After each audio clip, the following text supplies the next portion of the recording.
Alhamdulillahirabbil alamin. Alhamdulillahilladzi arsala rasulahu bil huda wa dinil haq liyuzhirahu 'alad dini kullihi wa kafa billahi syahida. Asyhadu an la ilaha illallah wahdahu la syarikalah. Lahul mulku wa lahul hamdu wa huwa 'ala kulli syai'in qadir. Wa asyhadu anna Muhammadan 'abduhu wa rasuluhu la nabiyya ba'dah. Radina billahi rabba wa bi Muhammadin nabiyya wa bil islami dina. Allahumma salli wa sallim wa barik ala sayyidina wa habibina Muhammadin wa ala alihi wa sahbihi wa man tabi'ahu ila yaumiddin. Rabbi syrah li sadri wa yassir li amri wahlul 'uqdatan min lisani yafqahu qawli.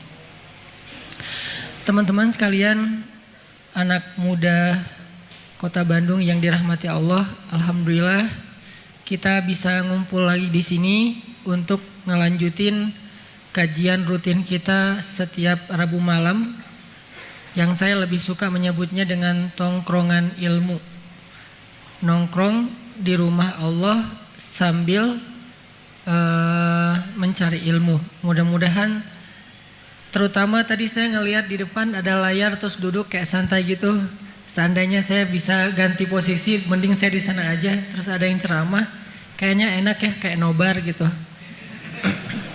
Ini emang suasana yang kita coba kemas semampu kita untuk supaya anak muda itu lebih nyaman duduk di dalam majelis ilmu yang tadinya istilahnya majelis menjadi tongkrongan, karena majelis juga artinya tempat duduk, tempat nongkrong, tempat berkumpul, sehingga majelis ilmu rasa nangkring ya, majelis ilmu rasa nongkrong. Mudah-mudahan dengan kayak gitu taklim ini, tongkrongan ilmu ini bisa menjadi salah satu lifestyle kita. Pulang sekolah, pulang kampus, pulang kerja, kita nongkrong di masjid. Pulang sekolah, pulang kampus, pulang kerja, mencas iman. Dan ini bisa suatu saat mungkin kalau lebih banyak vendor-vendor dakwah kita yang bisa nyediain spot kopi, yang mudah-mudahan masing-masing nanti ada sharing everyday atau giving everyday, yang mau ngasih kopi misalnya satu brand ngasih untuk sekali taklim itu 20 cup gratis misalnya, amin ya. Nanti ada, kan di Bandung banyak banget tuh kafe-kafe yang keren-keren tuh. Mereka semuanya misalnya sebulan sekali mengazamkan, berniat sebulan sekali, Ustadz saya mau support kopi buat taklim Rabu malam tongkrongan ilmu 50 cup sebulan. Jadi ada misalnya 4 brand aja, setiap pekan kita udah ada spot kopi gratis untuk 50 yang datang pertama. Kalau ini ada 3.000 ya sisanya beli. Jadi intinya teman-teman, jadi kita bisa benar-benar ngerasain yang namanya duduk di majelis ilmu tuh kayak nongkrong. Dan mudah-mudahan jadi keberkahan. Atau buat teman-teman yang misalnya pengen punya usaha-usaha kuliner, nanti bisa kerjasama. Siapa tahu kita bisa nge-support sama-sama dakwah ini sampai dakwah ini benar-benar menjadi lifestyle-nya anak muda. Dilakuin dengan pride karena banyak spot-spot yang kerennya, dan rasanya juga bukan rasa yang taklim serius, tapi kontennya sama dengan taklim yang serius. Konten yang saya sampaikan selama 4 tahun terakhir ini sebetulnya sama. Kalau dibahasain dengan bahasa teman-teman taklim yang lain, mungkin bisa diistilahkan dengan istilah rububiyah, belajar akidah, belajar ma'rifatullah. Kan ini istilah-istilah yang common di beberapa majelis taklim ya. Ma'rifatullah, apalagi akidah, ilmu tauhid, terus juga rububiyah, uluhiyah, asma dan sifat. Cuman kita tidak membahas dari istilah-istilah itu. Kita mentranslate istilah tersebut, kita terjemahin kepada istilah-istilah yang lebih sederhana tanpa mengurangi substansinya. Kayak misalnya keep the faith dari judulnya, atau libatkan Allah, atau ngejapri Allah. Ngejapri Allah itu istilah. Kalau dalam bahasa teman-teman dikenal dengan istilah al-unsu billah, berduaan dengan Allah. Jadi berduaan itu kita kayak private banget. Dalam bahasa sosmed ngejapri kan ya. Dan Allah juga ngejapri kita. Salah satu ayat japrian itu ad-duha. Kalau ayat broadcast, ya ayyuhalladzina amanu, itu kan broadcast kan, bukan japrian. Nah ini translate kayak gini tuh sebetulnya bukan merubah konten, merubah substansi, lebih kepada bahasa terjemah supaya kita ngerasa materi yang tadinya kesannya berat jadi ringan. Yang tadinya bentuknya teoritis sekarang menjadi aplikatif dan insya Allah bisa langsung kita pakai dalam masalah-masalah pribadi kita sehari-hari.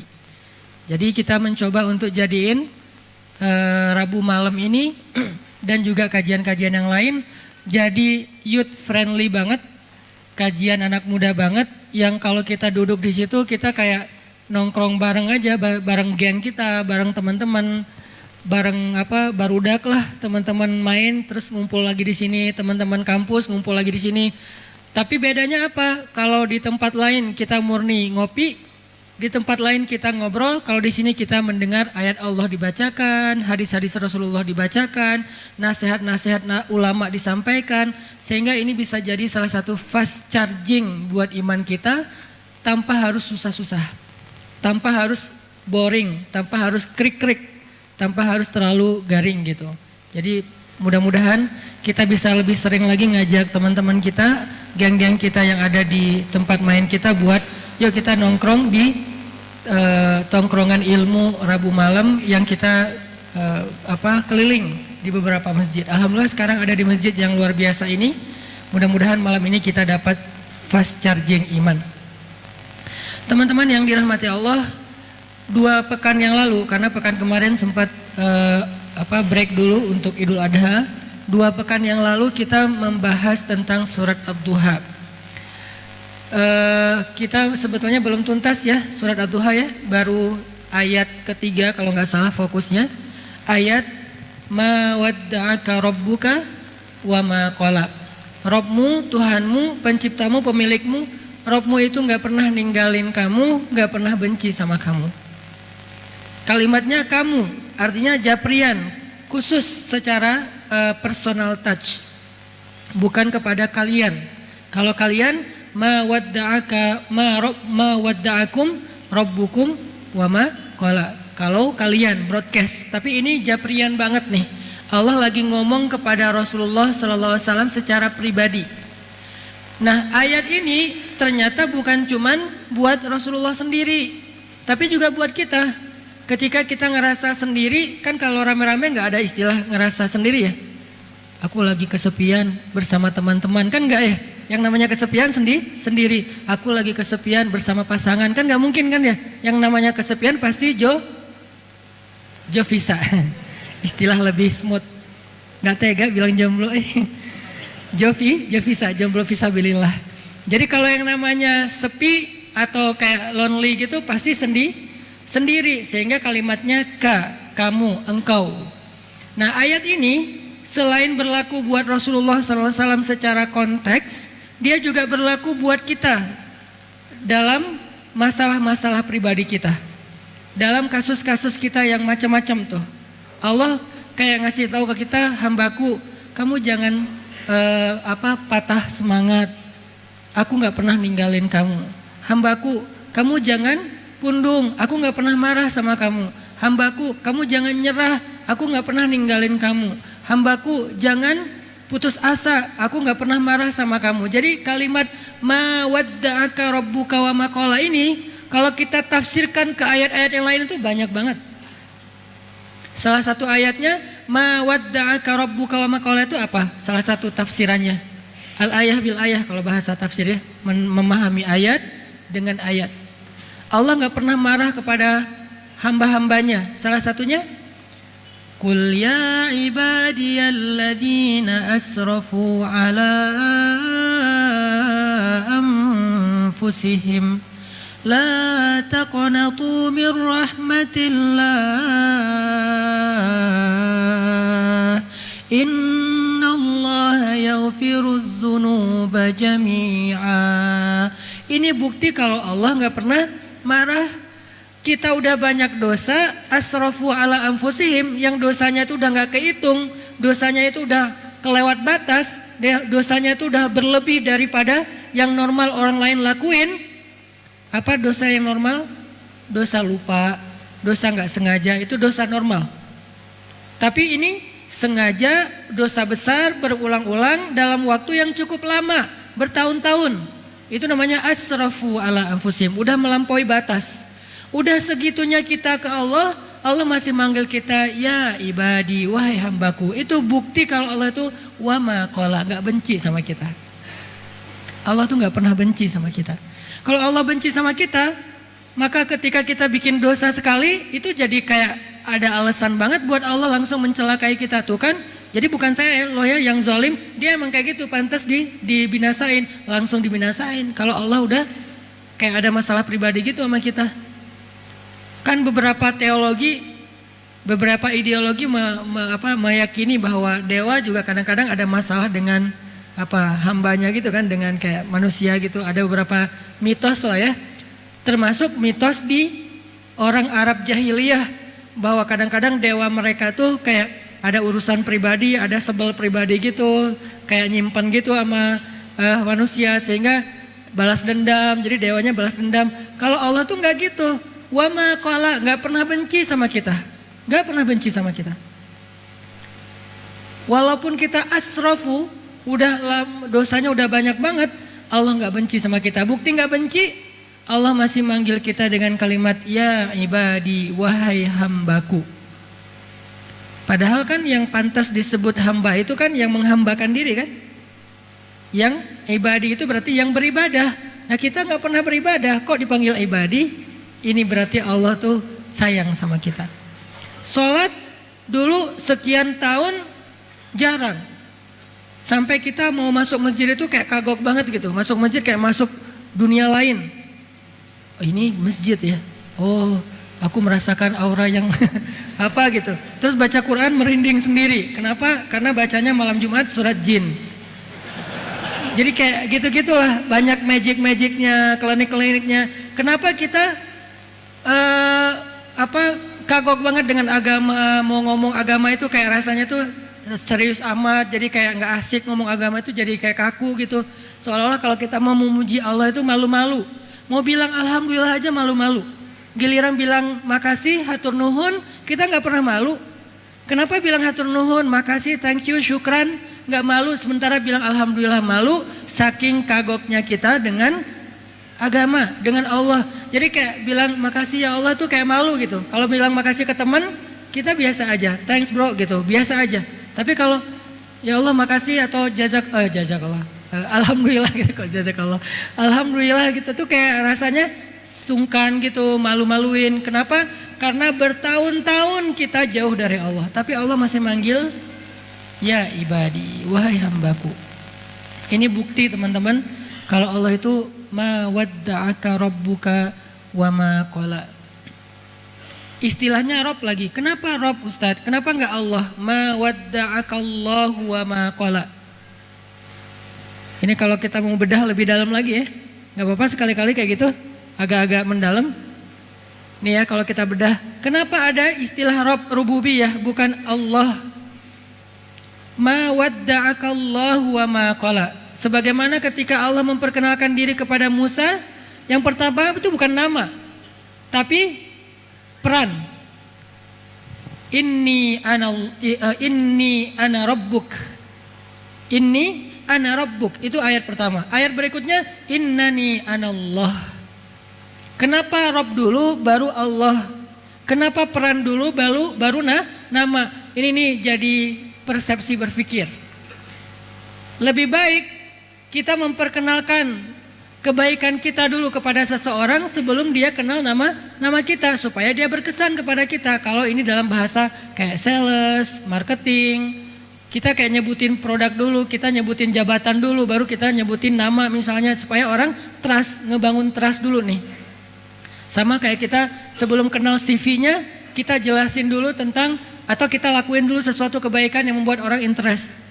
Sebelum kita jelasin saya siapa, asal dari mana, lahir tahun berapa, apalagi soal tahun lahir ya, ini agak-agak sensitif. Sarah juga nih, lahir tahun berapa, kalau di bawah, kalau angkanya udah kelipatan kepala 3, ini udah mulai agak-agak sensitif nih. Jadi daripada kita nyebutin lahir tahun berapa, asalnya dari mana, apalagi kalau misalnya saya sebutlah pas saya mau nikah dulu, saya orang Sumatera, mau nikahin cewek Jawa yang karakternya, culture-nya beda banget sama orang Sumatera, dan dia pribadi juga kayak agak-agak karena nggak kenal kali ya, gimana gitu, agak-agak takutnya orang Sumatera mungkin keras, menurut sebagian orang Sumatera mungkin belak-belakan, to the point, ya apa adanya gitu, nggak kayak orang Jawa Sunda yang mungkin lembut, ngomongnya pelan-pelan, nggak teriak-teriak, kan ada kesan gitunya ya. Nah sebelum dia kenal kalau saya itu orang Sumatera, saya nunjukin dulu dong, pas kenalan saya nggak Sumatera, saya Nyunda banget orang Bandung katanya, iya. Ternyata Aceh kan ya.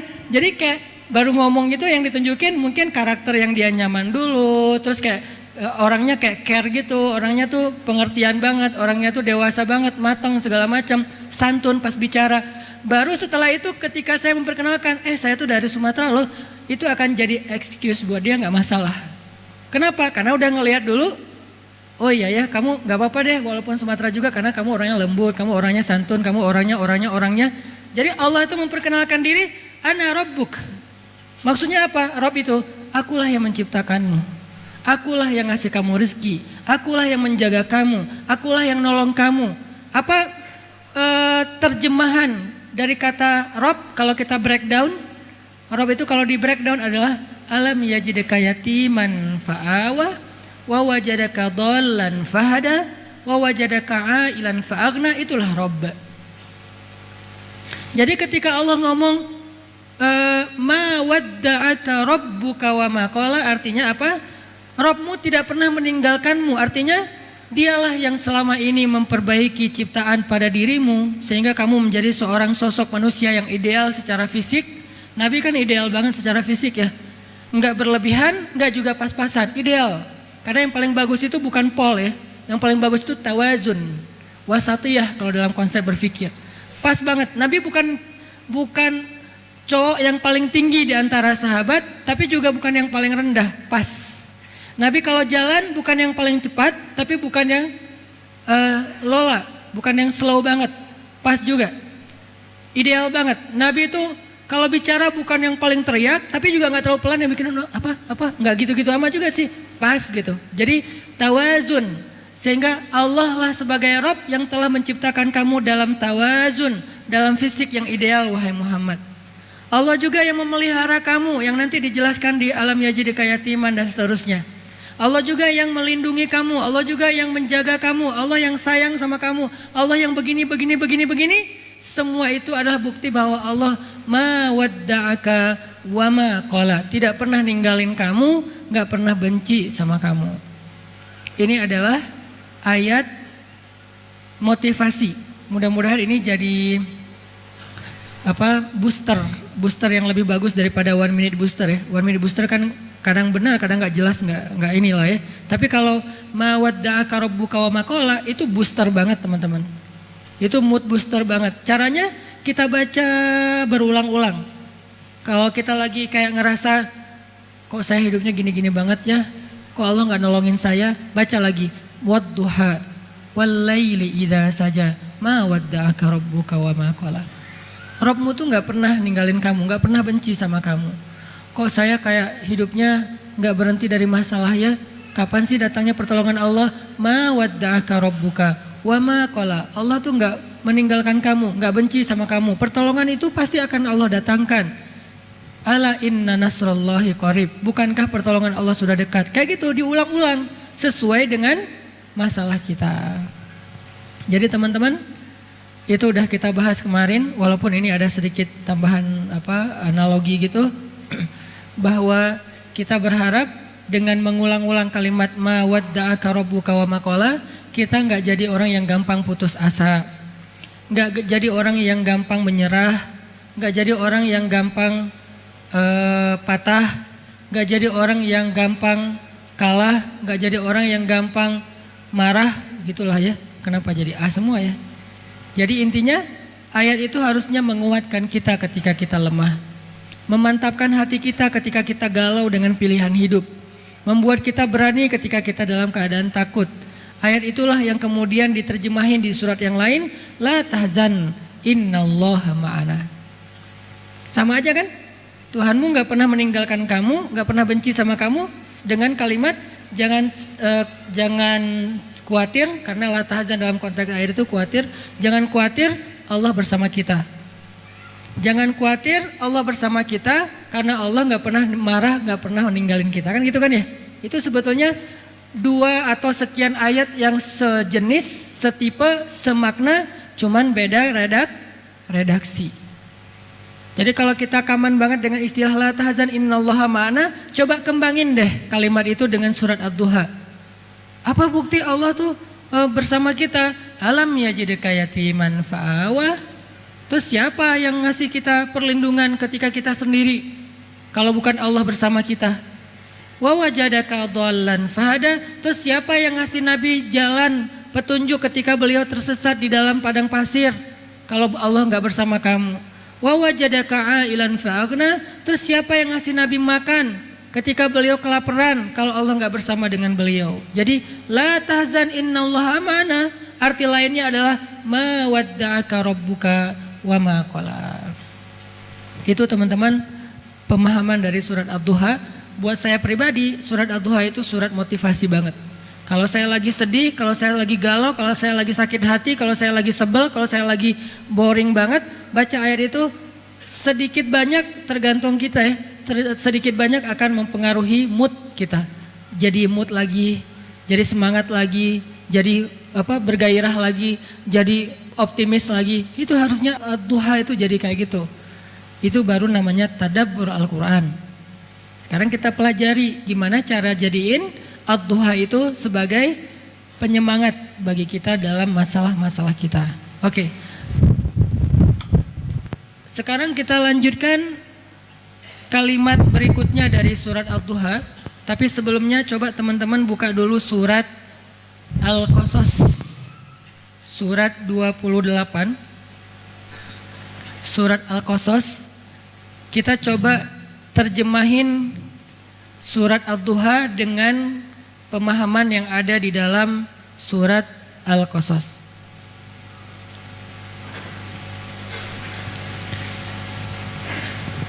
Ayat yang malam ini kita akan coba bedah di dalam surat Ad-Duha itu adalah ayat alam yajidka yatiman fa'awa wa wajadaka dhallan fahada wa wajadaka ailan fa'aghna. 3 ayat ini. Apa hubungan antara 3 ayat ini dengan ayat ketiga, yaitu ma wadda'aka rabbuka wa ma qala? Apa hubungannya? Ayat berapa sih yang alam yajidka? Ma wadda'aka rabbuka wa ma qala wal akhiratu khairul laka minal ula wala sawfa yu'tika rabbuka fatarda. Alam yajid. Ayat ke-6 ya. 6, 7, 8 kan? Ayat 6, 7, 8 ini adalah ayat pembuktian terhadap ayat ketiga. Jadi Allah bilang di ayat ketiga, Allah gak pernah ninggalin kamu, gak pernah benci sama kamu. Apa buktinya? Kan gitu ya. Buktinya adalah, bukankah dulu kamu dalam keadaan yatim Muhammad, lalu Allah memberimu keluarga yang menjadi naungan? Bukankah dulu kamu pernah tersesat di padang pasir Muhammad, lalu Allah memberi kamu jalan supaya kamu sampai ke tujuan? Bukankah dulu kamu pernah kelaparan Muhammad, lalu Allah kasih kamu rezeki atau makanan? Itu bukti bahwa ma wadda'aka rabbuka wa ma qala. Nah, jadi ayat 6 dan 7 dan 8 itu adalah ayat renungan untuk kita teman-teman. Kalau kita mulai meragukan kebesaran Allah, kita mulai meragukan pertolongan Allah, kita mulai meragukan janji-janji Allah, coba kita pakai 3 ayat itu untuk menjawab pertanyaan. Bukankah kita dulu pernah yatim? Arti yatim, seorang diri. Lahir ke bumi, jarang kan di antara kita yang lahirnya kembar. Rata-rata lahir anak tunggal gitu kan. Lahir sendiri, terus bagaimana kita bisa kemudian tumbuh? Allah Subhanahu wa Ta'ala yang mendatangkan untuk kita orang yang mencintai kita sejak kita lahir. Pertama, ibu kita. Ah, itu mah udah biasa Ustaz. Enggak. Kalau Allah enggak masukkan rasa cinta ke dalam hati ibu kita, maka dia akan membuang kita di parit. Dan itu banyak adegan kayak gitu. Kalau Allah enggak mendatangkan rasa cinta ke dalam hati ayah kita, mungkin ada adegan seorang ayah yang memukul anaknya sampai mati hanya gara-gara anaknya rewel di malam hari. Kalau Allah enggak memasukkan rasa cinta di dalam hati ibu atau ayah kita, mungkin kita sudah dimasukkan ke dalam kulkas sampai membeku dan meninggal. Kalau Allah enggak memasukkan rasa cinta ke dalam hati ayah dan ibu kita, mungkin kita akan dibiarkan kelaparan atau ditaruh di rumah yang akhirnya kelaparan meninggal sendiri, orang tua kita pergi. Atau ditaruh di depan panti asuhan, atau ditaruh di tong sampah, ditaruh di bawah jembatan dan seterusnya dan seterusnya. Kalau Allah enggak sayang kepada kita, maka Allah tidak akan memasukkan rasa cinta itu di dalam hati orang tua kita. Sehingga dengan rasa cinta yang Allah titipkan di dalam hati ibu dan ayah kita, muncullah adegan seorang ibu yang memeluk anaknya ketika kapal mereka tenggelam. Muncullah adegan seorang ibu yang memeluk anaknya dan melindungi anaknya di bawahnya ketika rumahnya roboh. Muncullah adegan seorang ibu yang menyelamatkan anaknya walaupun dia yang celaka. Muncullah adegan seorang ayah yang seharian gak makan demi menyimpan uang itu supaya bisa membeli susu anaknya di malam hari. Muncullah adegan pengorbanan ayah, pengorbanan ibu, itu semuanya bukti bahwa alam yajidka yatiman fa'awa. Allah yang menskenariokan jadi kayak gitu. Kalau Allah cabut sedikit aja rasa kasih sayang, maka orang tua kita cuek sama kita. Cuek mulai dari kebutuhan makan kita, cuek dengan kebutuhan tempat tinggal kita. Nggak ada seorang ayah yang berjuang gimana caranya dia punya rumah untuk anaknya yang nyaman buat anaknya berlindung dari matahari, hujan dan panas dingin. Dia cicil rumah siang malam, dia kerja banting tulang karena cicilannya itu nggak sehari 2 hari, 15 tahun. Apa alasan seorang ayah itu mencicil rumah 15 tahun dan setiap akhir bulan dia itu stres mikirin cicilan kalau bukan karena sayang kepada anaknya? Apa alasan seorang ayah memasukkan anaknya ke sekolah yang harga bulanannya aja, harga SPP-nya aja mahal banget. Udah gitu beli ayah itu kayaknya rasanya beli buku anak itu di awal ajaran baru, di tahun ajaran baru tuh kayak seneng gitu ngebeli buku anak, beli pensil anak, beli pulpen anak, beli baju seragam anak. Itu kayak puas banget buat ayah. Dari mana muncul rasa kepuasan ini? Dari cinta. Siapa yang mengilhamkan cinta di dalam hati ayah dan ibu? Allah. Itu bukti alam yajidka yatiman fa'awa. Jadi Allah gak pernah ninggalin kita. Ustadz, tapi ada kasus seorang anak ditinggalkan oleh ibunya, ditinggalkan oleh ayahnya, atau ayah dan ibunya wafat ketika dia masih kecil. Lalu Allah datangkan yang lain, kakeknya mungkin. Allah datangkan yang lain, pamannya mungkin. Allah datangkan yang lain, ayah angkat atau orang tua angkatnya mungkin. Allah datangkan, gak pernah berhenti. Karena kalau itu berhenti, maka kita gak akan bisa tumbuh menjadi anak yang dewasa seperti sekarang ini.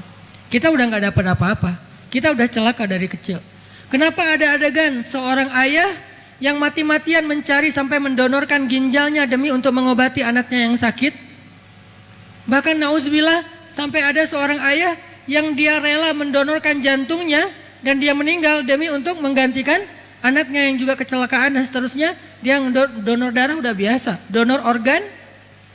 Ini semuanya alam yajidka yatiman fa'awa, teman-teman. Cuman kita seringnya hanya ngelihat kurirnya saja, lupa kepada pengirim. Ya, ada teman ngirim kita hadiah, misalnya yang kita seneng banget, misalnya kayak kaos gitu ya.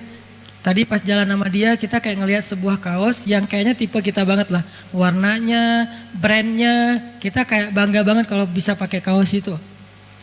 Cuman kita nggak ngomong, tapi dia orangnya care. Orangnya tuh pengertian. Akhirnya pas kita ulang tahun misalnya, atau pas kita dapat nilai bagus atau apalah momennya, tiba-tiba dia ngirim kaos itu. Karena nggak bisa ketemu kita, dia ngirim pakai kurir, digosenin sama dia. Kurir ini dibayar nggak? Dibayar dong. Tapi kita tiba-tiba pas dapat kaos itu dari kurir, kita bilang, Mas, makasih banyak ya, makasih banyak ya, hatur nuhun, jazakallah khair dan segala macam. Kita kayak muji-muji kurir, kita berterima kasih pada kurir, kita mengingat jasa kurir, tapi kita nggak sama sekali bilang terima kasih kepada teman kita yang ngirim. Ini logis nggak sih? Itulah keadaan kita seringnya kepada Allah SWT. Allah yang ngirim kita nikmat lewat kurir. Kurirnya bisa bernama ayah, bisa bernama ibu, bisa bernama keluarga, bisa bernama pasangan, bisa bernama atasan, bisa bernama teman, sahabat. Kita bisa berterima kasih kepada mereka sebagai orang yang berjasa dalam hidup kita, tapi kita nggak bilang makasih ke Allah dalam bahasa alhamdulillah, dalam bentuk penghargaan ke Allah itu lebih rajin ibadah. Ini berarti kita lupa siapa yang sebetulnya ngirim kebaikan itu untuk kita. Kita lebih ingat orang yang membawanya, padahal dia juga dibayar. Orang yang membawa itu, kurir itu juga dibayar. Allah membayar ibu kita. Dengan apa? Bahwa setiap tetes susu ibu kita itu adalah kifarat dosa buat dia. Allah membayar ayah kita. Dengan apa? Setiap tetes keringat ayah kita itu kifarat dosa buat dia. Bukan berarti kita nggak perlu berbakti, bukan ya. Tapi maksudnya kalau ke mereka aja kita begitu berterima kasih, terus gimana dengan Allah yang kita Allah itu nggak dapat untung apa-apa untuk dari kita. Harusnya kita lebih bersyukur kepada Allah seandainya kita bisa banget menghargai kebaikan kedua orang tua kita. Coba sok kita sebagai anak, kalau dalam doa muhasabah disebut nama ibu kan gampang banget kan berlinang air mata. Kenapa? Karena kita terharu banget dengan pengorbanan ibu kita. Karena kita respect banget dengan pengorbanan ibu kita. Karena kita tahu banget pengorbanan ibu kita. Bisa nggak kayak gitu ketika nama Allah disebutkan? Malah lebih dari ibu harusnya. Idza dzukirallah wajilat qulubuhum. Kalau disebut nama Allah, hatinya tuh wajilat. Arti wajilat itu langsung kayak kayak gitu. Jadi ketika disebut nama ibu itu udah nggak kuat lagi pasti. Sama kayak kita kalau lagi berdoa bareng-bareng muhasabah, ya Allah ampunkanlah ibu saya. Begitu kata ibu disebut langsung luluh hati kita kan. Begitu kata ibu disebut langsung udah nangis, langsung berderai air mata, langsung kita bisa ngelakuin hal-hal yang sebetulnya nggak bisa kita lakuin secara normal. Bisa nggak nama Allah juga gitu dalam hati kita? Wajilat. Kenapa? Karena kita tahu banget kebaikan Allah, jasa Allah, rahmat dan kasih sayang Allah dalam kehidupan kita. Alam yajidka yatiman fa'awa. Nanti kita coba bandingkan ayat itu dengan kisah Nabi Musa alaihissalam di dalam surat Al-Qasas. Insyaallah setelah sholat Isya. Barakallah. Kita lanjutkan pembahasan dari surat Ad-Duha. Dan kemungkinan biar kajian kita bisa tuntas, ada oleh-oleh yang kita bawa pulang. Insyaallah surat Ad-Duha ini masih akan kita lanjutkan pada pertemuan yang akan datang. Jadi penggalan demi penggalan kita bedah supaya dia bisa jadi bekal kita untuk jadi mood booster kalau kita lagi moodnya drop. Tadi kita membahas tentang firman Allah Subhanahu wa taala di ayat ke-6, alam yajidka yatiman fa'awa. Ini adalah bukti kalau Allah ma wadda'aka rabbuka wa ma qala. Allah tuh enggak pernah ninggalin kita dan enggak pernah benci sama kita. Itu bukti teman-teman. Ini penting banget untuk kita rasain, untuk kita belajar yakin kalau Allah itu nggak pernah ninggalin kita, nggak pernah benci sama kita. Itu penting banget dalam hidup. Karena itulah yang ngebedain orang beriman sama orang yang nggak beriman. Bukan di lafaz. Karena orang yang tidak beriman juga mengatakan asyhadu alla ilaha illallah. Kok bisa Ustaz? Namanya orang munafik.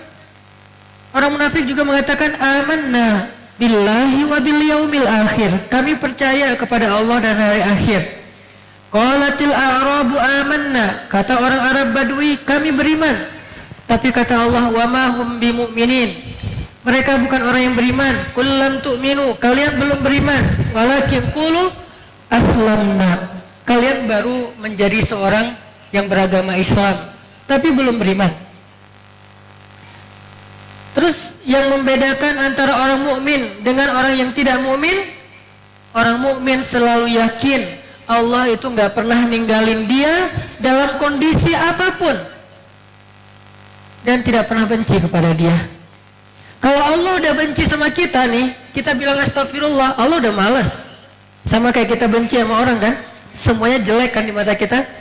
Kalau udah benci, udah ada ghillan, bukankah salah satu doa kita terhadap sesama muslim itu ولا تجعل في قلوبنا غلا للذين آمنوا. Ya Allah, jangan Engkau biarkan di dalam hati kami itu ada ghil, ada rasa benci kepada orang yang beriman, sesama muslim. Karena kalau udah benci, maka yang baik aja buruk di mata dia, apalagi yang buruk. Kalau udah benci, nggak ada yang benar, selalu salah. Sama kayak haters. Haters kan berarti pembenci ya. Karena dia udah nggak benci, kita posting apa aja salah. Misalnya kita posting banyak main. Wah, kerjaannya main aja, nggak beribadah, nggak belajar, salah. Kita posting lagi beribadah, ibadah kok diposting-posting, ria, salah lagi. Jadi serba salah. Kenapa? Karena ada ghillan, ada rasa benci di hatinya. Nah, kalau Allah benci sama kita, teman-teman, kita sholat, pasti ada maunya kata Allah, kan gitu kan ya?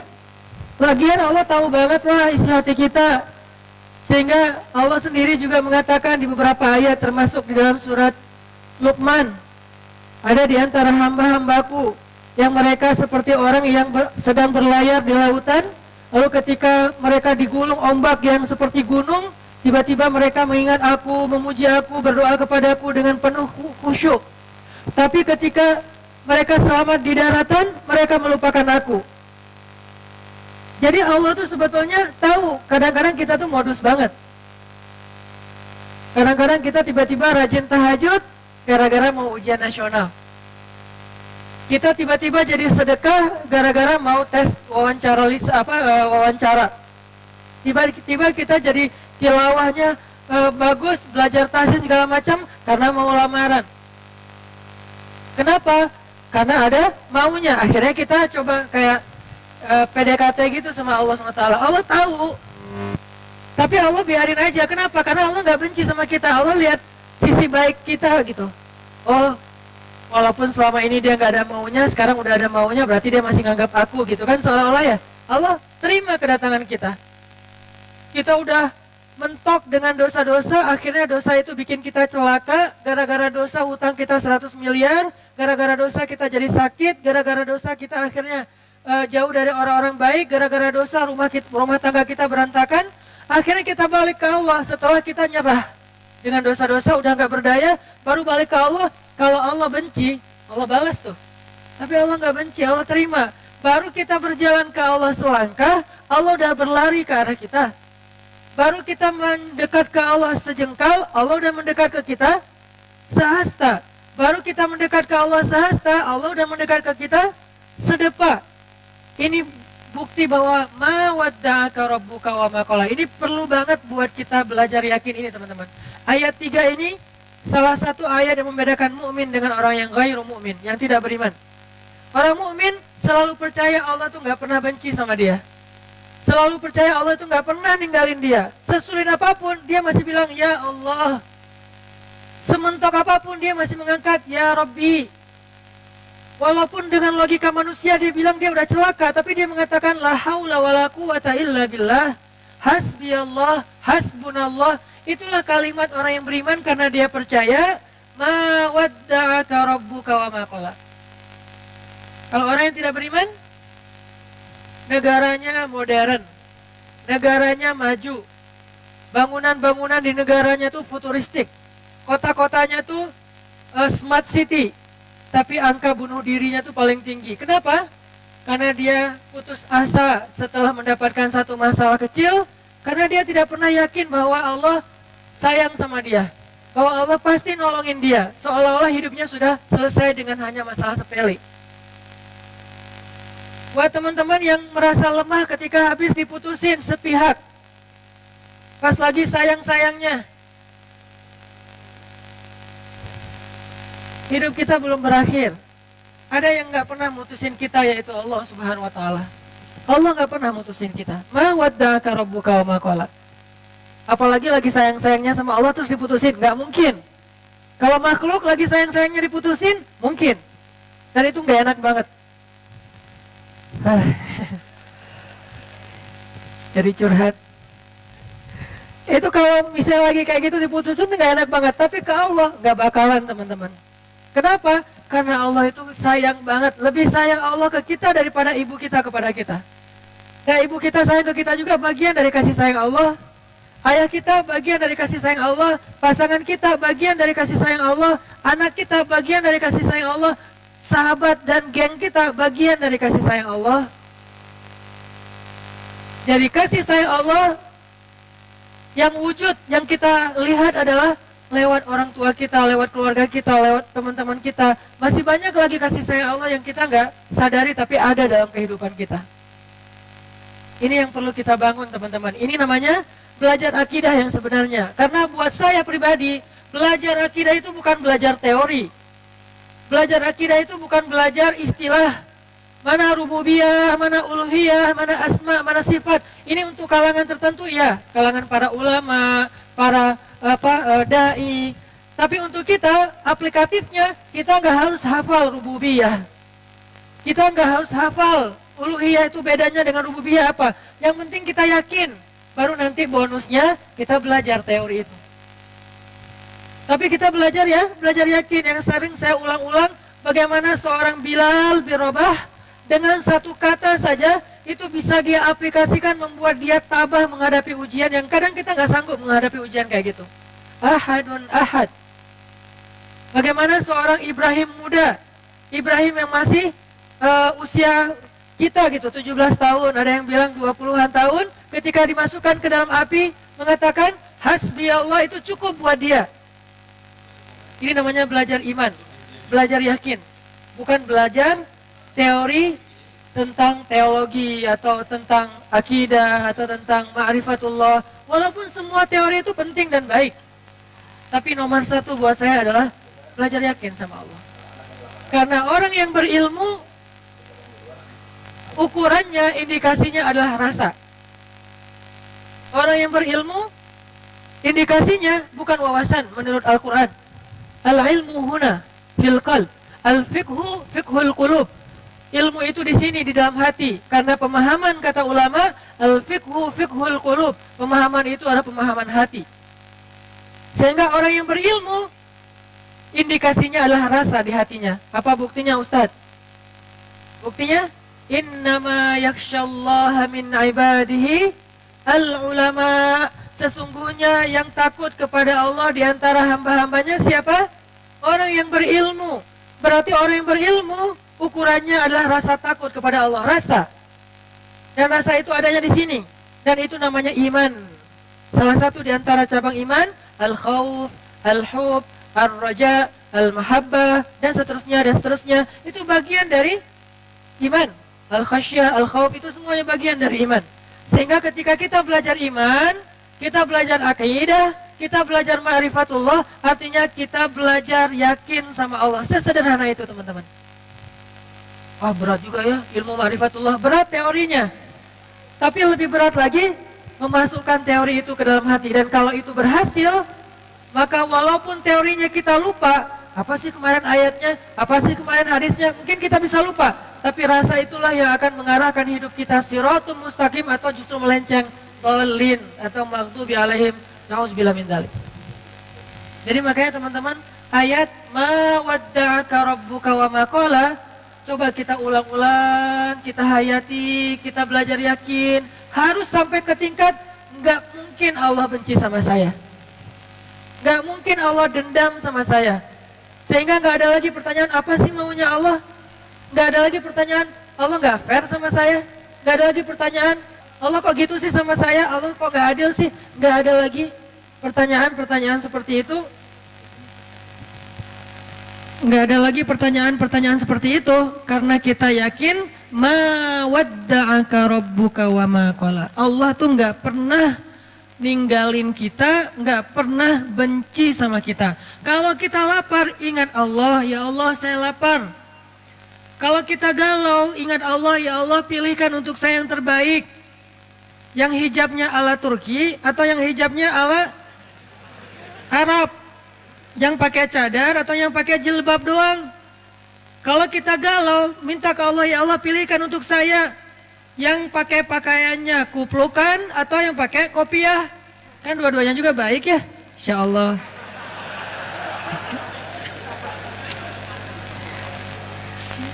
Mau yang hafal Quran atau hafal hadis? Dua-duanya hafiz. Yang satu hafal Al-Ikhlas, yang satu lagi hafal Innamal a'malu binniyat. Sama-sama hafal Quran dan hadis loh. Minta sama Allah. Kenapa? Karena Allah pasti dengerin. Karena salah satu di antara arti ma wadda'aka rabbuka wa ma qala, salah satu artinya wa idza sa'alaka ibadi anni fa inni qarib ujibu da'watad da'i idza da'an.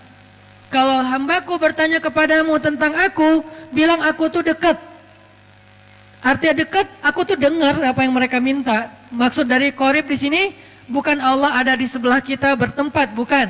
Arti qarib salah satunya adalah Allah tuh dengar banget yang kita omongin. Bahkan kita ngomong pelan-pelan juga Allah dengar. Bahkan terbersit di dalam hati juga Allah dengar, teman-teman. Sehingga uji da'watad da'i idza da'ani. Aku pasti mengijabah, aku pasti ngerespon, aku pasti nge-replay lah. Pertama Allah langsung nge-read. Gak mungkin kita ngejapri Allah terus gak di-read. Kenapa? Inni qarib, aku dekat. Langsung di-read sama Allah, langsung didengar sama Allah. Terus uji da'watad dan, langsung typing. Uji ibu dari kata jawab langsung typing. Gak mungkin kita kayak ngejapri Allah gitu di-read doang 3 hari. Itu mah dia banget, cek. Allah tuh nggak mungkin gitu, langsung typing. Ujib, arti ujib di situ present continuous tense, langsung.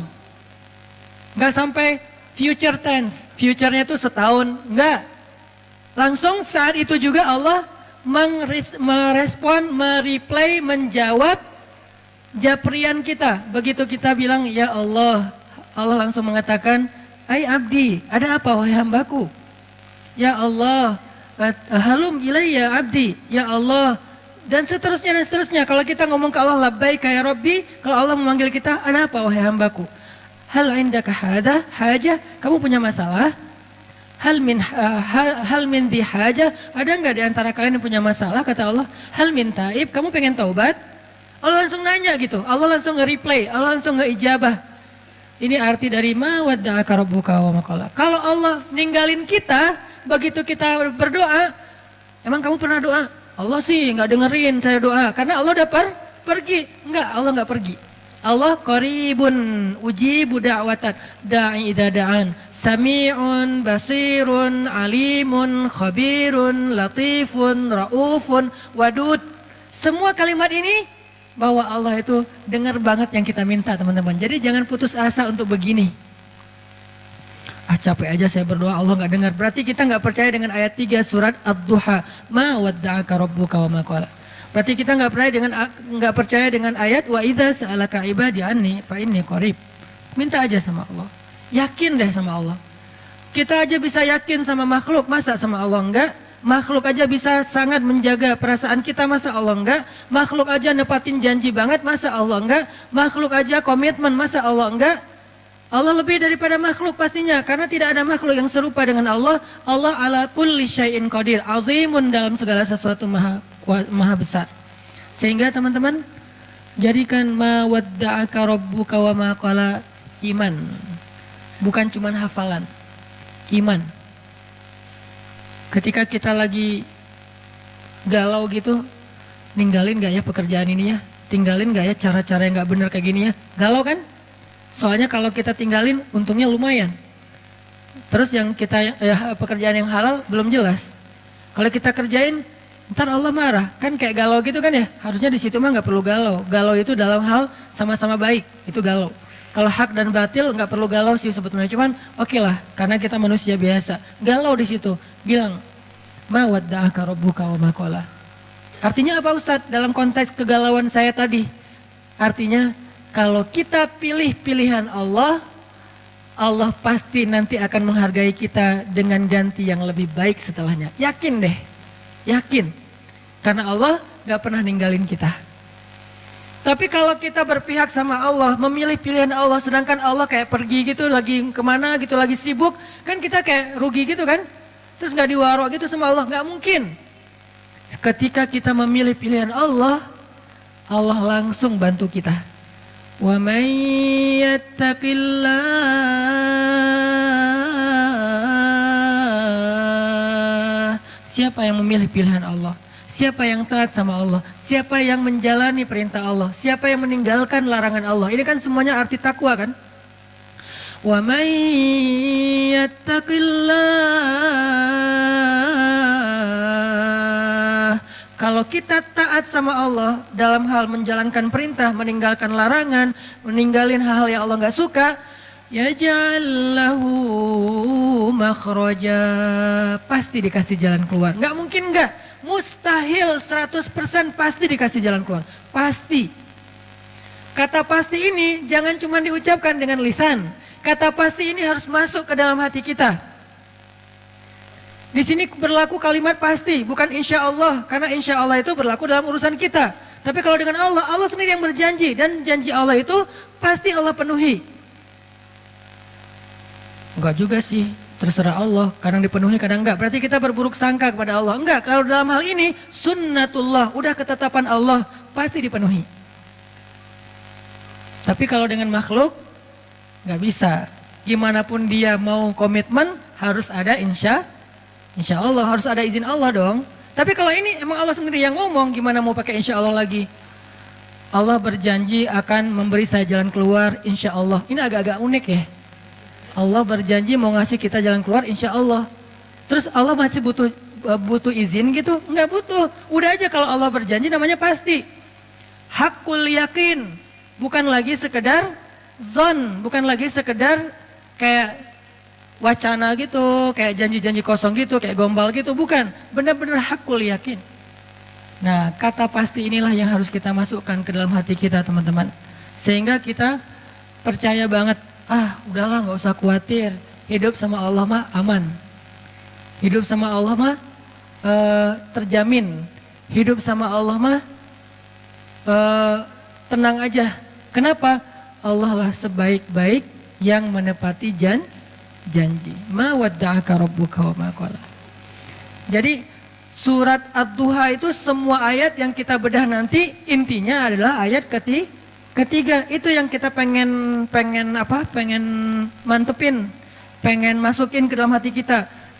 Kita masukin dengan kalimat wadduha, kita masukin dengan kalimat wal laili idza saja, kita masukin dengan kalimat walal akhiratu khairul laka minal ula, kita masukin dengan kalimat wala sawfa yu'tika rabbuka fatardha, dan seterusnya. Intinya adalah ma wadda'aka rabbuka wa ma qala. Allah nggak pernah ninggalin kamu dan nggak pernah benci sama kamu. Terus kenapa putus asa? Jangan sampai kita berpikir ketika kita baru patah hati, lantas dunia sudah berakhir. Masih ada Allah. Iya sih, tapi gimana dong hidup saya nggak bisa hidup tanpa dia. Ada Allah. Nanti setelah Allah tunjukin, baru kita bilang untung ya dulu diputusin, ngomong gitu. Udah gitu kayak pamer gitu ke mantan nih biar dia nyesel. Wah, posting yang keren-keren, hasil editan, pencitraan. Karena salah satu prestasi kita tuh bisa bikin mantannya nyesel gitu kan. Astagfirullahaladzim. Enggak sih, dia mah gak nyesel, biasa aja. Artinya kegeeran kita doang kali ya. Wah, dia pasti udah nyesel nih, gua sekarang dokter. Dia udah nyesel nih, sekarang gua dokter. Dia udah nyesel nih, sekarang gua pengusaha sukses. Dia udah nyesel nih dan segala macam. Enggak pasti juga sih. Yang jelas kita jadi ngerasa benar ya, Allah menyelamatkan saya dari dosa. Coba kalau nggak diputusin dulu, mungkin kita sama-sama udah jadi pembuat dosa yang harus kita bayar mahal dosa-dosa kita itu di dunia dan di akhirat. Satu, gara-gara diputusin sama dia, akhirnya Allah mempertemukan saya dengan orang yang lebih tepat buat saya, bukan lebih baik ya. Karena lebih baik itu berarti kita menjudge. Belum tentu dia jelek, enggak. Yang lebih tepat buat kita. Dan dia juga dikasih yang lebih tepat buat dia. Karena kasusnya banyak teman-teman. Ada kasus seorang ibu yang sakit kanker, dirawat di salah satu rumah teduh yang tempat istri saya tuh, ditinggalkan oleh suaminya. Suaminya ketika tahu istrinya sakit kanker malah pergi ninggalin dia. Tapi di kasus yang lain, justru ada seorang suami setia banget nungguin istrinya, ninggalin semua pekerjaannya, tinggal di Bandung untuk jaga istrinya berobat. Padahal istrinya udah nggak bisa menyenangkan dia sama sekali, tapi dia setia kepada istrinya. Ini kan masalah, Allah lebih tahu ya masa depan kita bakalan kayak gimana, kasus-kasus kita bakalan kayak gimana. Bisa aja dengan pasangan yang Allah kasih sekarang, dia lebih sabar dengan proses kita dalam pekerjaan, nggak survive, gagal lagi, bikin usaha ini rugi, bikin usaha itu rugi. Tapi dia nggak pernah ngeluh. Bukankah dia lah pilihan Allah buat kita? Nggak usah ngeluh, kalau gitu ujian. Artinya ada aja pasti kebaikan yang kita lihatlah sisi baiknya. Dan itu bukti kalau Allah alam yajidka yatiman fa'awa. Nah sekarang coba alam yajidka yatiman fa'awa ini kita lihat dalam kasus Nabi. Goalsnya sama. Goalsnya supaya kita percaya sama ma wadda'aka rabbuka wa ma qala, itu intinya ya. Nah dalam konteks sirah Rasulullah SAW, kalau kita mau memahami alam yajidka yatiman fa'awa dengan membaca sirah, itu keren banget. Allah tuh benar banget ngomong alam yajidka yatiman fa'awa. Rasulullah lahir dalam keadaan yatim, Allah lah yang memfa'awakan Nabi. Dengan cara apa? Pertama Allah masukkan rasa cinta ke dalam hati kakeknya. Sehingga kakeknya menganggap Nabi sebagai cucu kesayangan di antara cucu-cucunya. Lalu Allah masukkan rasa cinta ke dalam hati ibundanya. Oh biasa Ustadz, banyak ibu yang gak sayang sama anaknya. Nah sekarang ibunya sayang banget sama anaknya. Aminah sayang banget kepada Muhammad SAW. Yang ketiga nih yang agak unik nih. Allah masukkan rasa cinta itu ke dalam hati ibu susunya. Halimah dari Bani Sa'di atau Sa'diyah namanya. Halimatus Sa'diyah. Kan ceritanya Halimah tuh mereka dari kabilah Sa'di itu, dari orang-orang pedalaman, biasanya suka ada musim kerjanya, suka ada kerja musiman. Nah kerja musiman itu apa? Nyusui anak-anak orang terpandang di kota Mekah. Sehingga beberapa cewek dari Bani Sa'di itu, pada musim menyusui mereka datang, yang mereka udah bisa menyusui, mereka datang ke Mekah mencari anak-anak orang terhormat di Mekah untuk disusui. Tujuannya dua. Satu, mendapatkan bayaran dari profesi itu. Kedua, bisa mengikat hubungan kekeluargaan antara keluarga si perempuan ini dengan keluarga bayi tersebut yang ayahnya adalah kepala kaum. Itu tujuan menyusui pada masa itu. Dan kalau sudah diikat persaudaraannya jadi kayak koalisi gitu, jadi geng gitu kan. Kalau ada sesuatu yang terjadi kepada keluarga ini, nanti yang akan ngebelain mereka itu adalah kabilah yang mereka sudah punya hubungan tadi tuh. Mu'akhad namanya, atau punya kayak perjanjian gitu. Nah, ketika perempuan-perempuan, cewek-cewek dari Bani Sa'di datang ke Mekah, di antara mereka ada Halimah, mereka kan nyebar tuh. Sesuai dengan rekomendasi dari temennya, yang kenal dari sebelumnya, punya link apa segala macam. Datang ke rumah-rumah orang-orang terpandang di Mekah.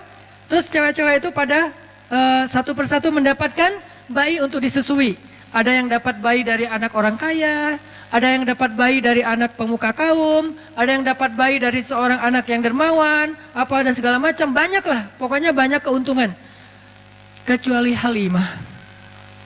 Ketika yang lain udah dapat bayi-bayi keren, kamu dapat siapa? Saya dapat anak kepala suku itu. Wah beruntung sekali kamu. Berarti keluarga kamu sekarang punya ikatan dengan suku yang paling kuat. Kan keren ya. Pertama bangga, kedua nggak ada yang berani dengan keluarga ini. Karena dia punya link kepada kabilah yang kuat. Kayak gitu berlaku dulu tuh. Terus kayak apa istilahnya ya? Zimmah. Nah saya baru ingat. Zimmah. Jadi punya jaminan dari keluarga itu. Jadi nggak ada yang berani. Terus kalau kamu dapat siapa? Saya dapat anaknya Fulan. Wah anak orang kaya dong, dibayar gede dong. Alhamdulillah kalau bahasa sekarang, untung. Tapi giliran Halimah ditanya, kamu dapat siapa? Muhammad. Muhammad siapa? Ayahnya udah wafat. Hah kamu ngambil anak yatim? Terus yang bayar siapa? Gak ada. Hah kasihan banget sih kamu gitu kan ya kalau bahasa kita ya. Halimah diantara ibu-ibu susu yang lain seolah-olah kesannya dapat yang paling tidak menguntungkan. Tapi ternyata kebalikannya. Kenapa Halimah kok memilih Muhammad di antara banyak anak bayi yang ada di Mekah? Karena begitu ngelihat Muhammad, Halimah langsung jatuh hati. Itu namanya fa'awa. Allah yang menjadikan Halimah jatuh hati kepada Rasulullah. Langsung jatuh hati. Akhirnya Halimah gak peduli anak ini yatim atau enggak, gak peduli dibayar apa enggak, gak peduli keluarganya kuat, kabilahnya atau enggak. Yang jelas saya sayang banget sama anak ini. Itu yang Allah lakukan dengan Halimah. Dipeluk oleh Halimah, Bahkan Halimah memperlakukan Nabi Muhammad kecil lebih baik daripada ibu-ibu susu lain memperlakukan bayi mereka karena dibayar, karena profesional. Kalau ini bukan profesional, ini cinta. Lebih dalam daripada sekedar profesi. Dan kayak gitulah cara Allah melindungi Rasulullah. Seandainya Rasulullah punya harta waktu itu, seandainya ayah Rasulullah masih hidup waktu itu, maka Rasulullah mungkin akan dititipkan kepada ibu susu profesional. Tidak sekeren Halimah. Tapi berhubung dia nggak punya harta, berhubung dia ayahnya udah meninggal, berhubung kakeknya itu nggak bisa membayar ibu susuan, akhirnya yang muncul, yang menyusui Muhammad kecil, justru seorang perempuan paling baik di antara semua ibu-ibu susu yang ada waktu itu. Yang paling ikhlas, yang paling tulus, yang kasih sayangnya paling besar, yang paling sayang kepada Rasulullah karena nggak ada motif yang lain. Ini cara Allah tuh keren banget ya. Kalau cara kita, nih gimana nih, kasihan anak kita nggak ada uang, kasihan anak kita nggak ada, kabilahnya nggak kuat, kasihan. Itu kan cuma logika kita. Ini namanya ilmiah. Tapi ada robbaniyah, ada logika ilmiah, ada logika robbaniyah. Kalau logika robbaniyah apa? Alam yajidka yatiman fa'awa. Itulah yang kita berlakukan dalam hidup kita kadang teman-teman. Kadang-kadang kita kan pakainya logika ilmiah ya. Gimana nanti kalau sakit nggak ada jaminan? Gimana nanti kalau udah lulus tapi nggak ada jaminan? Gimana nanti kalau ayahnya meninggal terus nggak ada warisan? Gimana?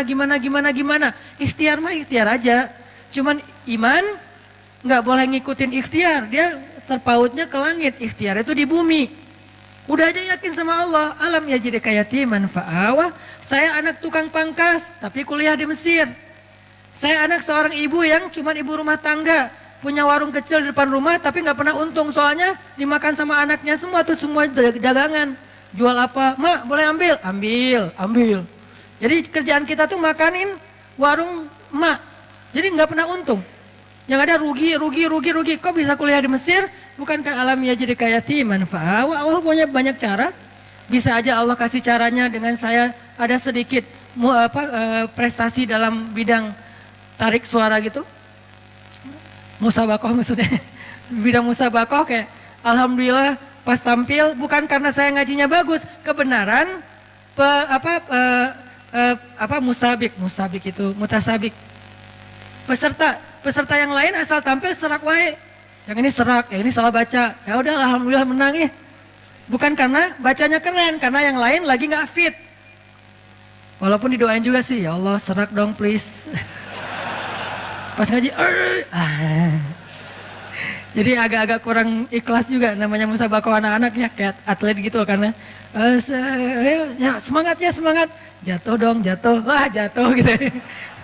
Jadi artinya kayak tadi lah tanding Pevi Sanggu tadi nonton sama teman-teman.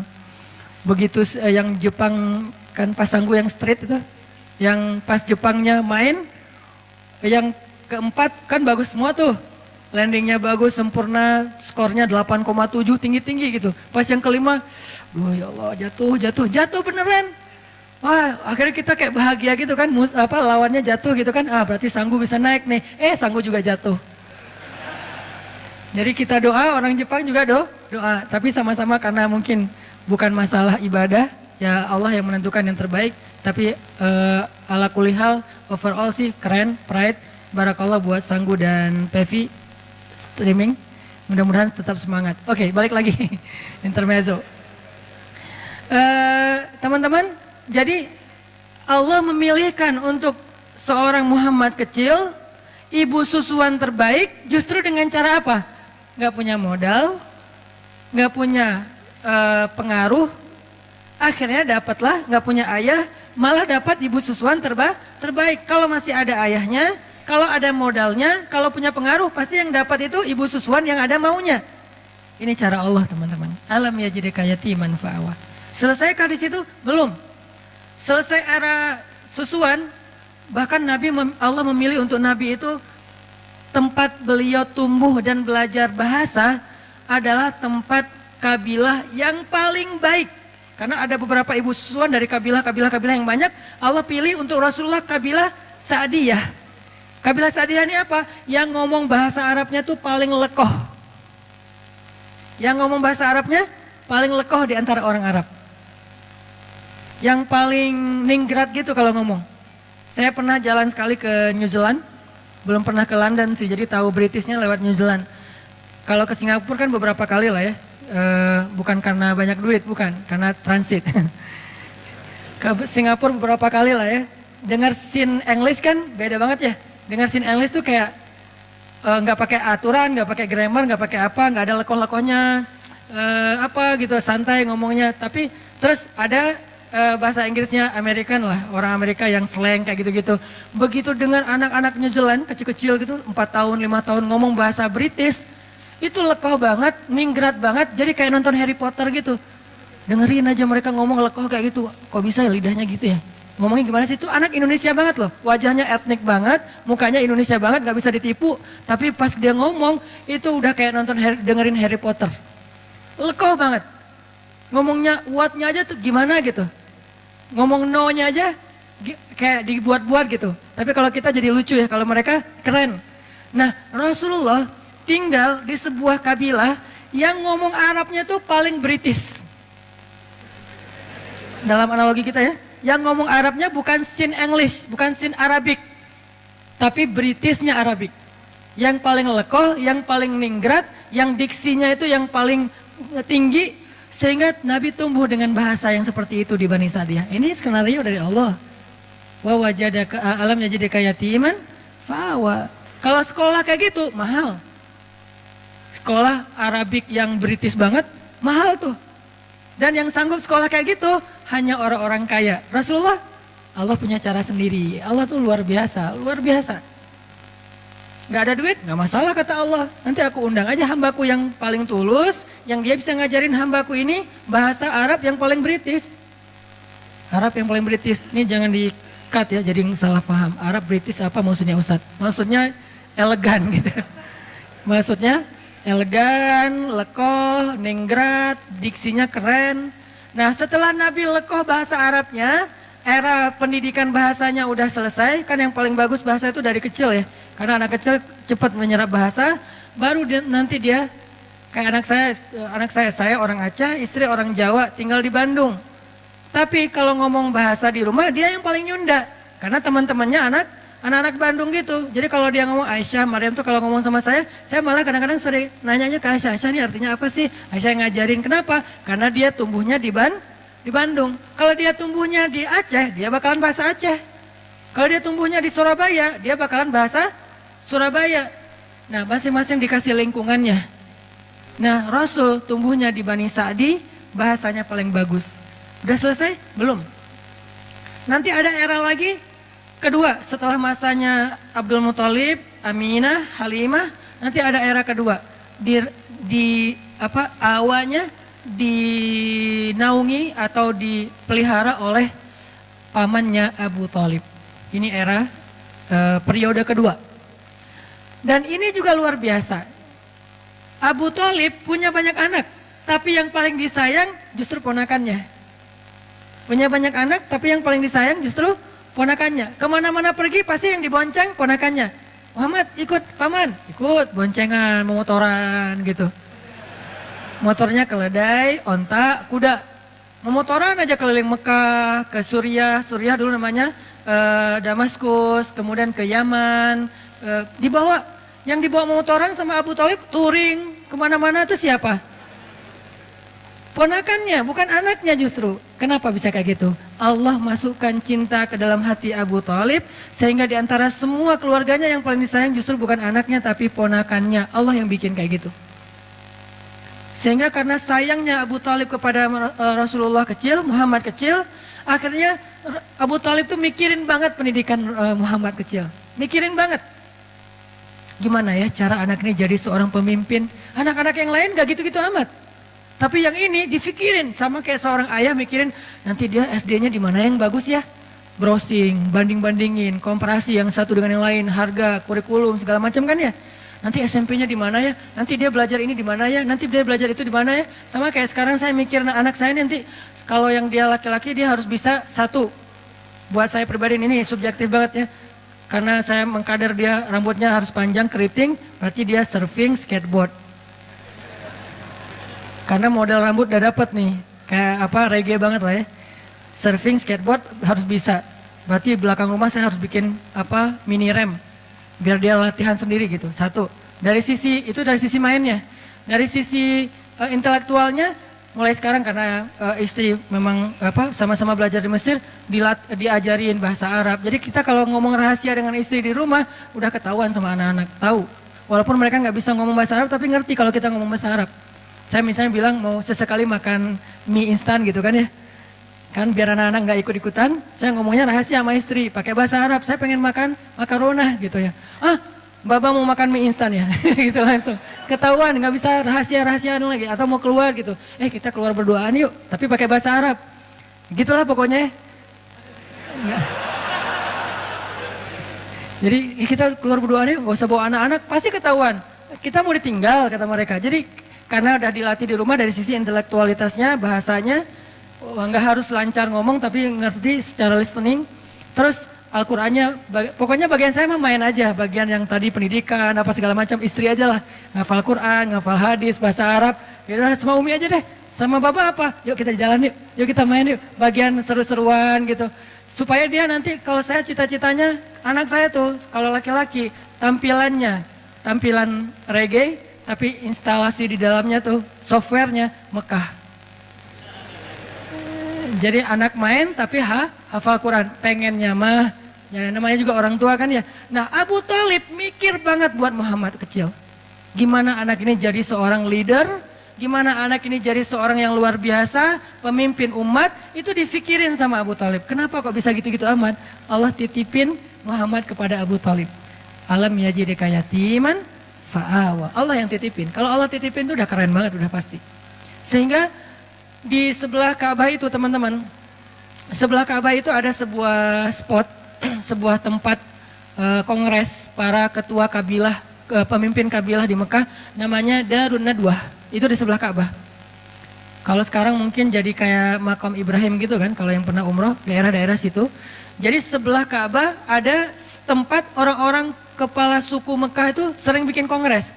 Bikin meeting, bikin apa, ngomongin tentang kota Mekah, ngomongin tentang perdagangan, ngomongin tentang politik, ngomongin tentang perang, dan seterusnya. Semuanya di situ, namanya Darun Nadwah. Nah biasanya setiap ketua kabilah kalau pergi ke Darun Nadwah itu, mereka bawa anak kesayangannya yang laki-laki sebagai kaderisasi. Jadi pendidikan pada masa itu tuh bukan sekolah formal, ikut ayahnya, itu pendidikan pada masa itu.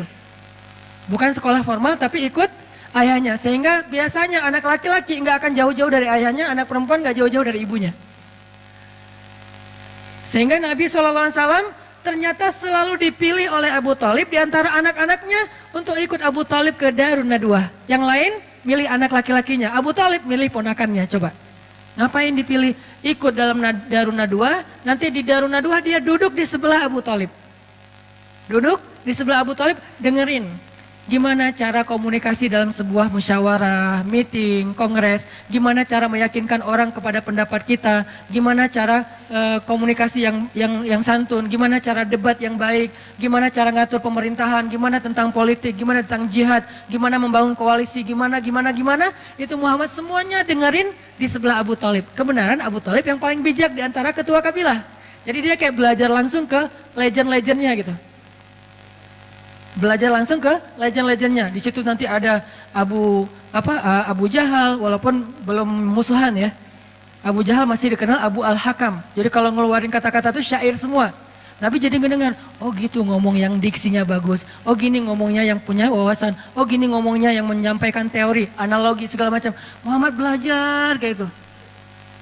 Sehingga ketika Muhammad pulang ke rumah, anak-anaknya Abu Thalib mengupdate berita tentang politik Mekah lewat Rasulullah. Muhammad tadi ngomong apa di sana? Gitu coba. Padahal ayahnya sendiri kepala suku, tapi ayahnya memilih Muhammad kecil. Alam yajidka yatiman fa'awah. Allah itu udah sebaik-baik pembuat rencana lah pokoknya. Ini harusnya menjadikan kita makin belief, makin yakin sama Allah. Kalau diserahin urusan kita ke Allah itu emang dahsyat. Ketimbang kita bikin sendiri. Kita nggak apa-apa merencanakan hidup sendiri, merencanakan masa depan sendiri, nggak apa-apa. Tapi tetap serahin ke Allah urusan apa? Urusan jalannya. Jangan sampai kita melenceng. Karena begitu kita melenceng dan menganggap melenceng itu yang lebih menguntungin kita, berarti Allah udah gak terlibat dalam hidup kita. Dan kalau Allah udah gak terlibat, mentok nanti ujung-ujungnya. Kalau kita ngikutin jalan Allah yang lurus, walaupun menurut logika ilmiah kayak nggak jelas gitu, ikutin aja. Karena emang jalan Allah itu unik, sering banyak surprise gitu kan ya. Sama kayak Rasulullah, kok gitu sih harus yatim dulu? Kan nggak tahu nih alasannya. Pas tahu, oh iya ya, ternyata dengan yatim justru dapat Halimah. Kok gitu sih yatim, dengan yatim justru dapat Abu Thalib. Dan seterusnya dan seterusnya. Ini era Abu Thalib. Ada 3. Nanti ada era yang ketiga, Khadijah. Inilah era paling romantis, paling manis dalam hidup Nabi. Era Khadijah. Buat yang belum dapat Khadijah, baca ayat itu. Alam yajidka yatiman. Yatim dalam konteks kita, jomblo. Sendiri kan? Fa'awa, ya Allah, saya yatim. Kasih saya naungan.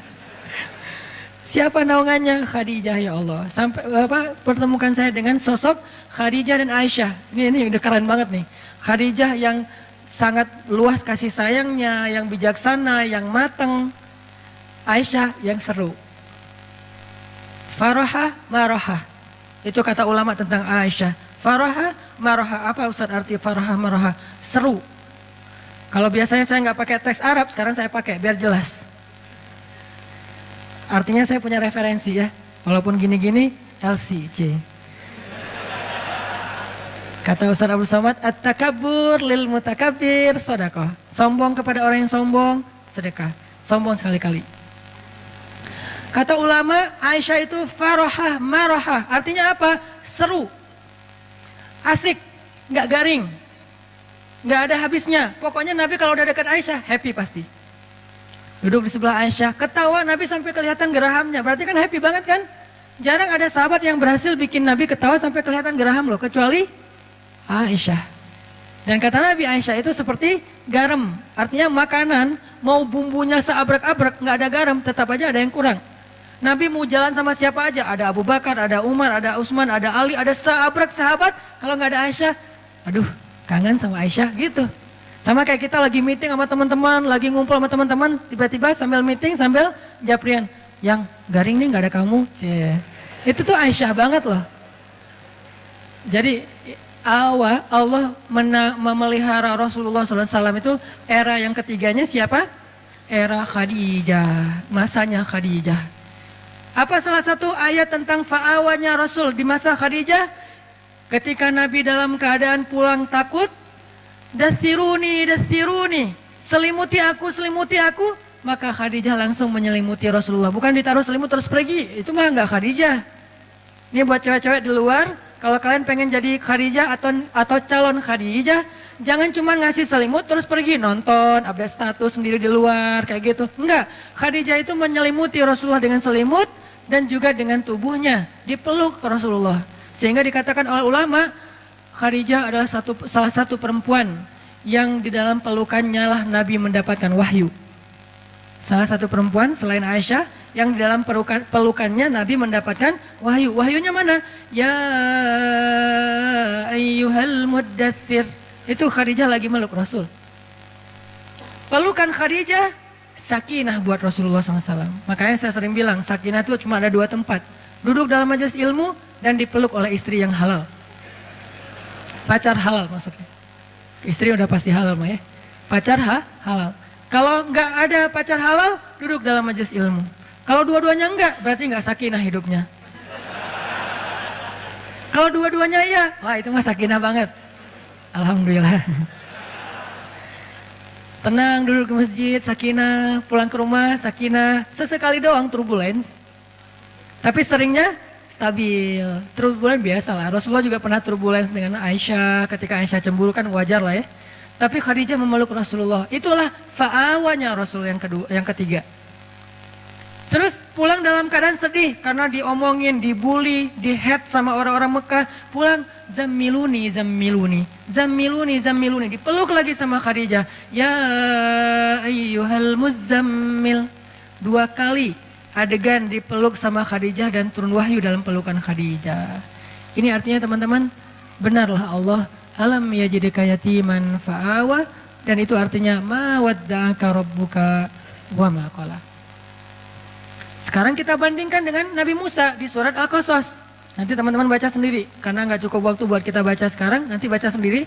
Di surat Al-Qasas, di halaman keduanya, paling atas tuh, satu halaman, Allah mengisahkan bagaimana seorang Musa yatim, bukan yatim dalam arti nggak punya ayah ya, yatim dalam arti sendiri, dihanyutkan ke sungai Nil. Kan Allah mengilhamkan kepada ibu Musa, yang tadi juga ada di surat Toha yang tadi dibacain pas sholat Isya. Nah, bagaimana ketika Allah menyuruh ibu Musa menghanyutkan Musa ke sungai Nil sendiri? Bukan berdua dengan ibunya di dalam peti gitu. Gak tega ninggalin anak sendiri, ya udah saya peluk aja berdua yuk nak hanyut gitu. Enggak, hanyutnya sendiri. Ibunya cuma ngelihat dari kejauhan sampai hilang dari pandangan ibunya. Tetehnya ngikutin semampunya. Kan Musa juga punya teteh ya. Tetehnya ngikutin mana adek. Begitu hanyut, tujuan hanyutnya buat apa? Tujuan dihanyutkan menghindari dari Fir'aun kan itu kan ya, niat manusia. Tapi Allah punya cara kan? Kita punya keinginan, Allah punya keinginan. Dan keinginan Allah tidak mungkin ditolak. Dihanyutkan di sungai Nil menjauh dari Fir'aun. Qadarullah malah masuk ke sebuah selokan sampai ke istana Fir'aun. Ini nih, kok gini ya caranya ya? Nah, hidup kita kadang kayak gitu teman-teman. Gak mau sama dia, amit-amit sama dia. Dia juga yang jadi akhirnya sama kita. Hati-hati ya. Ini salah satunya nih. Gitu banget. Ya Allah, please jangan dia. Please jangan dia. 4 kali, please jangan dia. Saya cuma sekali aja. Ya Allah, please dia aja. Jadi, kenapa? Ya Allah, bukankah engkau yang mempertemukan Musa dengan Fir'aun? Bukankah engkau yang menitipkan Musa kepada istri Fir'aun? Maka titipkanlah aku ke dia.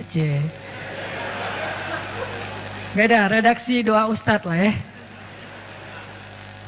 Kita kalau doa ke Allah itu kadang-kadang boleh memakai sejarah teman-teman. Karena doa-doa para anbiya itu pakainya sejarah banget. Ya Allah, zat yang mendengar lirihnya suara Yunus di dalam perut ikan. Sejarah kan? Ya Allah, zat yang tidak membiarkan Ibrahim terbakar di dalam kobaran api. Ya Allah, zat yang memberikan Musa jalan keluar ketika berada di depan laut. Ya Allah, ya Allah, ya Allah. Sebutin satu persatu sejarah tentang bagaimana Allah menolong hamba-hambanya, baru yang ujung-ujungnya, tolong saya ya Allah. Itu keren banget doa kayak gitu teman-teman. Gak hafal Arabiknya, gak masalah. Pakai bahasa kita sendiri. Tapi baca dulu sejarahnya, jangan salah. Ya Allah, yang menyembuhkan Nabi Sulaiman dari sakitnya 17 tahun. Bukan Sulaiman kata Allah, Ayub. Oh iya ya Allah.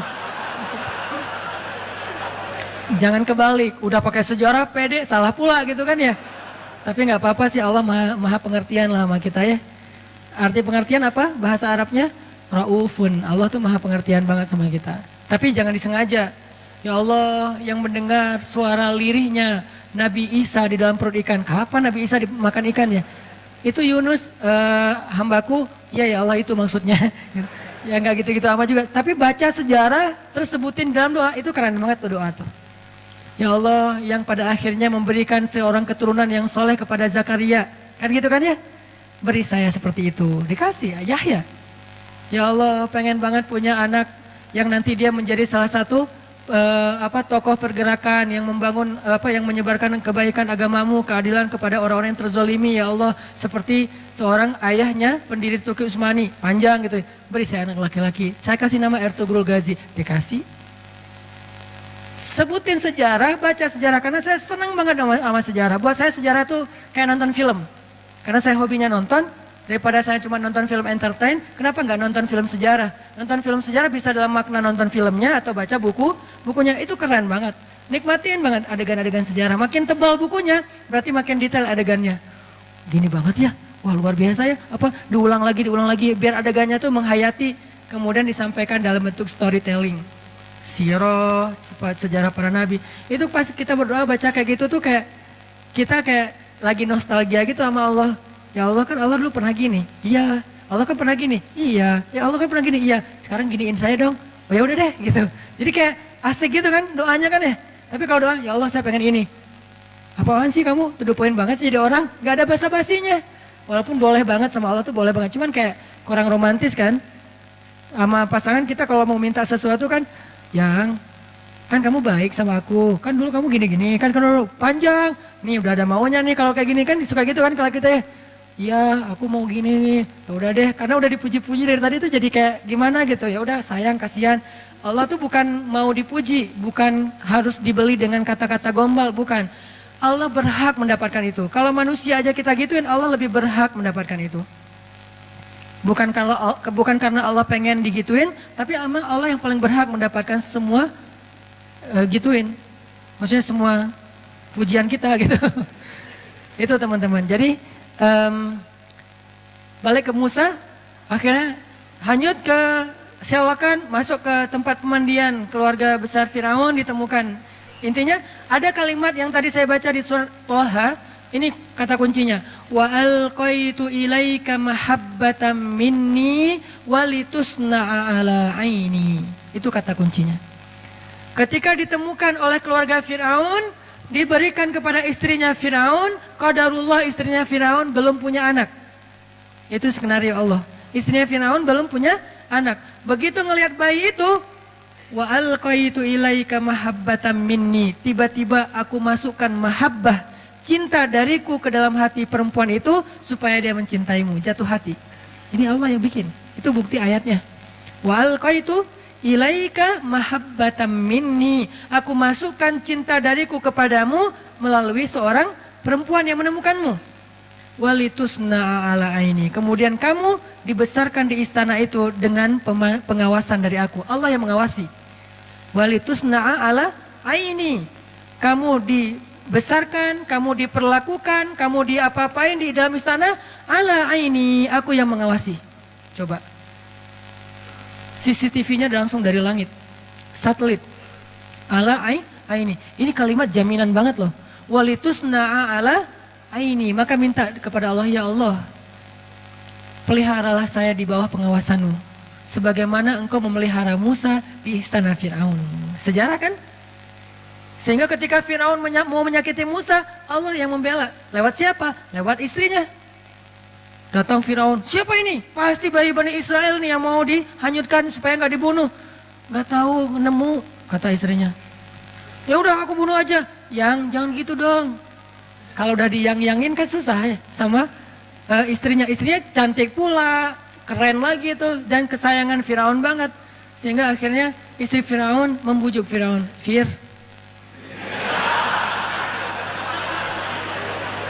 Kata istrinya, Fir, qurratu ainin li walak. Bahasa Al-Qasasnya, qurratu ainin li walak. Anak ini nyenengin banget loh, kan aku gak punya anak, aku gak nyalahin kamu kok. Tapi ternyata Tuhan memberi kita gantinya. Ini anak qurratu ainun liwalak, nyenengin banget. Kamu seneng kan ngeliat dia? Enggak, qurratu ainin lek laisali. Saya enggak. Kamu dong yang cinta sama dia, saya enggak, biasa aja. Ya udah enggak apa-apa, yang penting kan kamu seneng kan? Kalau aku seneng, iya sih, ya udah. Beres. Ini cara Allah, walitusna'a ala aini. Kamu dibesarkan di situ dengan pengawasanku. Aku yang ngebelain kamu. Aku yang menjaga kamu. Kalau kamu mau dicelakai oleh Firaun pas hari mau disembelih hidup-hidup, akhirnya aku kasih ide kepada istrimu, istri Firaun, supaya menjaga kamu dengan cara dikasih pilihan. Pokoknya singkat cerita kayak gitulah. Panjang kalau diceritain. Intinya, akhirnya Musa selamat. Nanti masih ada adegan, wa wajadaka ailan fa'aghna. Lapar kan Musa? Tiba-tiba bikin audisi menyusui. Mirip dengan Rasulullah, cuman nggak pakai audisi kalau Rasulullah. Ini mirip banget nih ceritanya. Rasulullah cari ibu susu, Musa juga nyari ibu susu. Bedanya ibu susunya Musa, ibunya sendiri. Ibu susunya Rasulullah, perempuan soleha juga. Cuman beda kasus, beda model. Intinya, wa wajadaka ailan fa'aghna. Itu teman-teman, insya Allah ternyata baru dapat satu ayat. Alam yajidka yatiman fa'awa. Itulah tafsir teman-teman. Itulah yang kita pelajari di Mesir, di Al-Azhar. Satu ayat, itu kalau mau dibedah lebih dalam lagi mungkin banyak komparatif dengan surat-surat yang lain akan lebih panjang. Tapi intinya sih bukan mau pamer ayat, pamer wawasan, bukan. Intinya adalah harusnya semua wawasan yang kita dengar tadi membangun iman di hati kita. Liyazdadu imanan ma'a imanihim, bertambahnya keyakinan di dalam hati kita tentang apa? Tentang Allah, ma wadda'aka rabbuka wa ma qala. Allah tuh nggak pernah ninggalin kamu, nggak pernah benci sama kamu. Insyaallah next week kita akan bahas wa wajadaka dhallan fahada. Masih panjang surat Ad-Duha. Enggak apa-apa ya lama-lama di surat Ad-Duha. Yang penting mendalam dan setiap ayatnya bisa jadi booster buat kita. Enggak usah terburu-buru sehingga kita bisa jadikan Al-Qur'an syifa lima fis sudur, obat hati kita, rahmatan menjadi kebaikan buat kita insyaallah.